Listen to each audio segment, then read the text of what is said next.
and it was a sea of lights. Food delivery. This is like a delivery heaven. So like they're, husbands beating their wives. Wives really can't call the police or go to police saying I'm like being abused.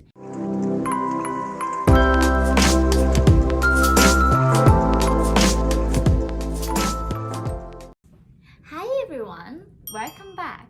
So today in this video, I'm going to talk about top 5 things that had the biggest culture shock after I came to the West. Number 1, electricity. I remember it was I think in 2014 I went to DC and I had an engagement in New York City, and taking a bus to New York was the cheapest option that I had. It was like some Chinese company was operating it. I took this bus and dropped me somewhere near the Times Square, and I got out and I just looked up, and it was a sea of lights.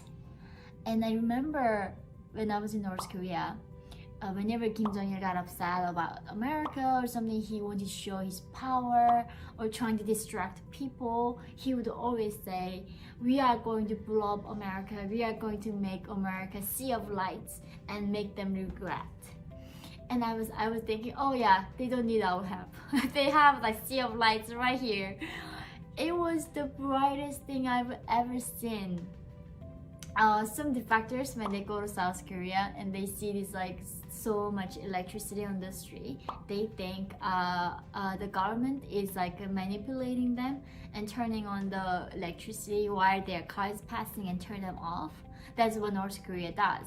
So whenever the Western tourists comes to Pyongyang, and even some parts of the countryside they do come, then that town they paint the road, everything, and they turn on the electricity for the time they are passing by, and as soon as they are gone, just they turn off the electricity. And sometimes in North Korea we do get the electricity, but it's a war on who gets more power. So we get maybe in the summertime there's more water in the dam, you get more, so maybe once a month. Then every household we have this thing called transformer, the electricity transformer. If you are rich, you get a bigger thing, has more wire inside, it's much heavier. So if let's say if the government gives out 1,000 volt watt of the electricity that day, and whoever is so powerful is gonna get the most of it. And the people who are so poor and doesn't have the good transformer, literally get electricity that is looks just a pink line in the bulb. So even the electricity comes, you cannot see a thing except the pink line on the ceiling. But when I was landing Times Square, it was just lit up. It's the middle of night. It was so bright.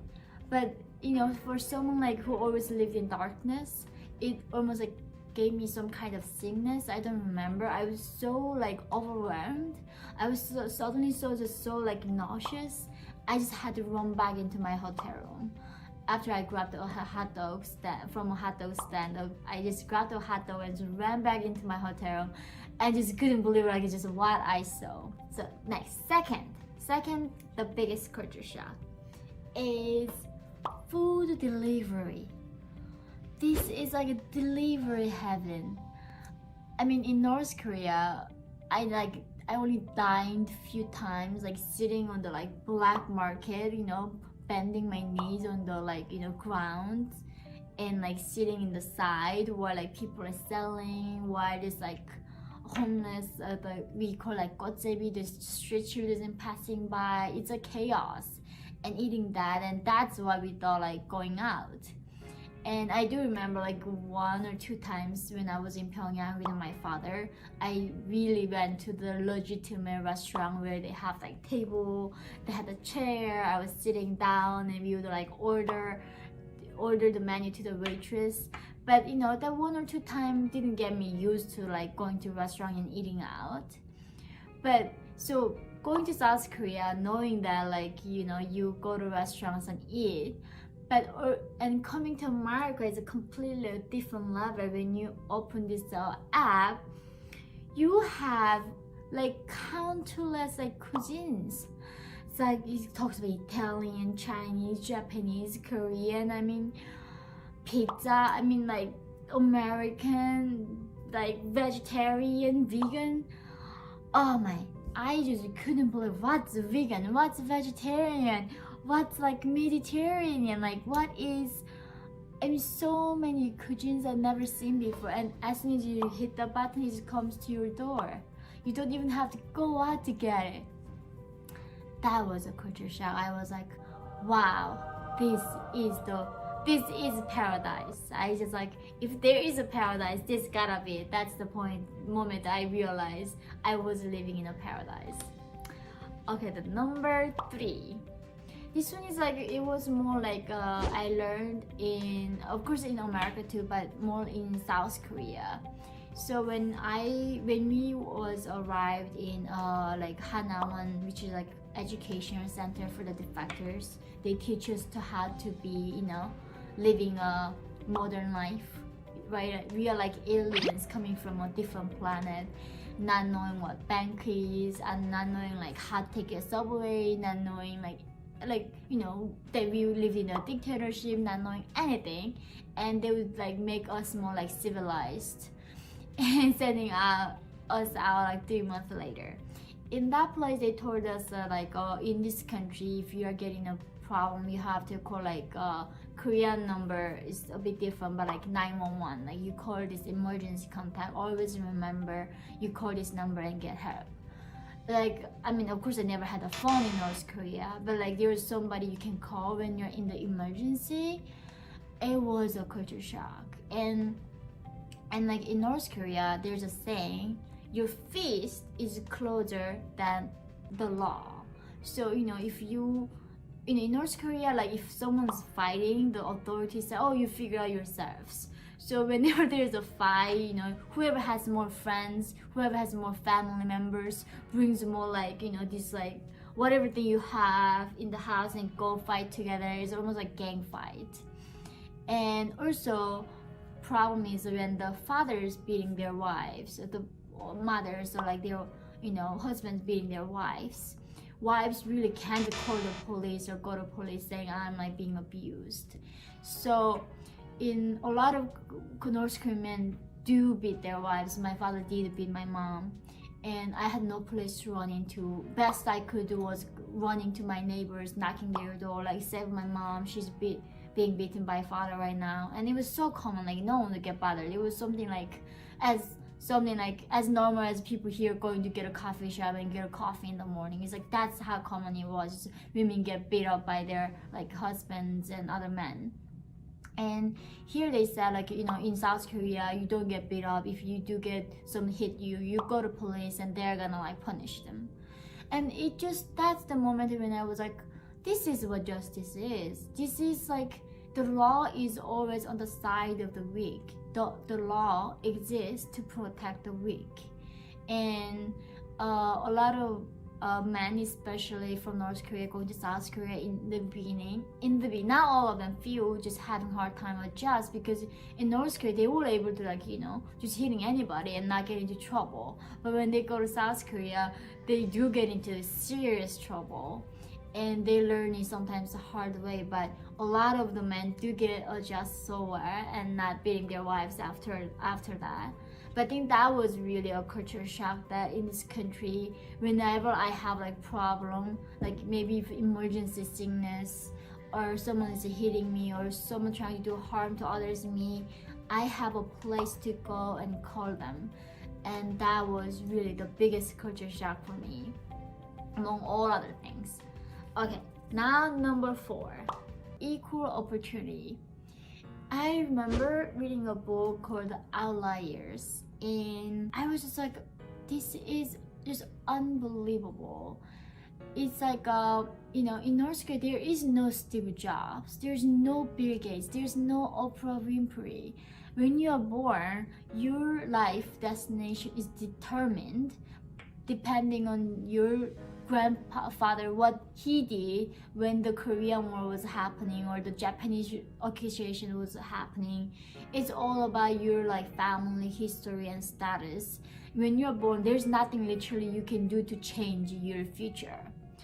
And when I came to America, people said a lot of Koreans, because I was Korean, more Koreans told me that, you know, they came really hard. They came here, they started dry cleaners and worked so hard, and they were sending their children to Harvard, and they become doctors and become in the key positions in the society. And I was like, wait a minute, like, so here you can change your future?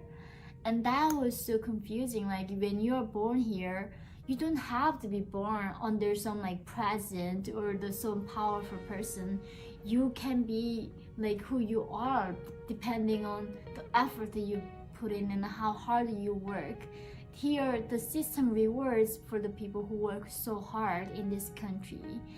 And again, that is justice for me. And just realizing that how completely the opposite the North Korea was. Even though North Korea was saying, like lying to us that socialism is the best and the capitalism is the most corrupt system that you can ever imagine, and people, but like here people were taken care of more than anywhere that I have seen in North Korea. Now here is the final list: a right to criticize your own president.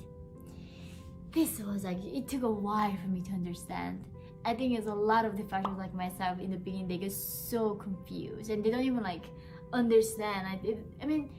I don't think like even in my beginning I was trying to understand, because almost like criticizing your like present, it was something that I never knew that was a possibility when I was in North Korea. So when I came to like South Korea, I was so like, even in, like when I came to America, I was so offended. Like, why do you criticize your president so much? I mean, it's like, it's your president, you picked it. And now I see like, no, I mean, you have to criticize them. But that freedom of speech is, it was like, when we were escaped from North Korea, we were saying, oh, we are looking for freedom. But the freedom that we were looking for was really, my case at least, was really like going to a country where I can watch so many South Korean soap operas because I loved it. So many like Hollywood movies, I can, as many as I want. Or like wearing these like beautiful earrings I wanna wear, or whatever the clothes I wanna wear, or the jeans that I loved so much. In North Korea, all these items were banned, especially they were banning jeans so harshly. And that was the freedom that I was looking for when I was crossing the Gobi Desert at 15. I was risking my life literally for watching some movies and wearing some jeans. It wasn't a freedom that I was looking for to like go somewhere and criticizing and standing up to that kind of big power. And I think that is why the freedom that I imagined, the freedom that I found, it was so much greater, so much better. And I think in this journey for me to understand what freedom truly means. But it is this most beautiful thing that I've ever seen, that you can be equal in this and freedom, that you can be as much equal than your president. You can make fun of him, you can do anything to him, and you are not gonna going to jail as long as you don't like practice violence. So that was the top 5 things, the 5 culture shock that I felt when I came to the West and freedom. And I hope that you like my videos. Please subscribe my channel and turn the notifications so you see every updates that I upload. And please stay tuned and let me know what you want to see for the next video. Thank you. I love you so much.